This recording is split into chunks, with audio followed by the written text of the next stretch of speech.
Hello friend, today I'm going to show you how to use free VPN on Windows machine or Windows 11 machine. So I'm going to use Proton VPN for free. Okay, so you can see this is my Windows 11.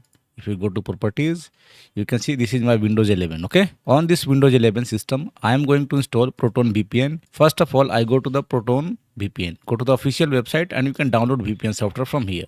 Okay, so once you go to the VPN, you can see download for Windows. So I'm going to download the Windows 64-bit version. So just click on 64-bit version. You can also see the plans. When you go to plans, you can also see the plans here. You can see. So I'm going to use the free one. Get Proton for free. Okay, so you can use Proton for free. So let's download this file. So I'm going to download the file here. Okay, just click on OK button and you see a option here of Proton VPN. So you can see Proton, click on next. So you can see free trial. Okay, free secure cloud storage, free everything. So Proton VPN is ready to install, click on install. So what you get in free version, you can get one device at a time. Okay, medium VPN speed, not very fast, and you can connect to servers in 5 countries. So you get 5 countries. So you can connect with the servers of total 5 countries if you are using the free VPN. Okay, but if you are using the premium one, you will get more countries, like 100 plus countries. Okay, here you can type the username and password.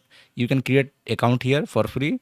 I am already a created account, so I will just log in here. Okay, so I will with my password and click on sign in. So if everything correct, I will be signing. So you can see it's asking for the puzzle. Complete the puzzle by dragging the puzzle piece to the correct position. So I am just dragging this to correct position. Click on next. Captcha completed. Sign in. So wait. So it's asking for connection. Okay, get started. And you can see I can get so many countries here. So if you want to connect, you can see I'm right now in India. So if I want to connect, just click on the connect button and it will automatically connect with any server. So just wait here and see. Okay, so it is connected. So you can see it has been connected with the United States server. Okay, and in this way you can configure VPN or Proton VPN on your system. So thank you for watching. If you still have any doubt, you can ask me through the comment section.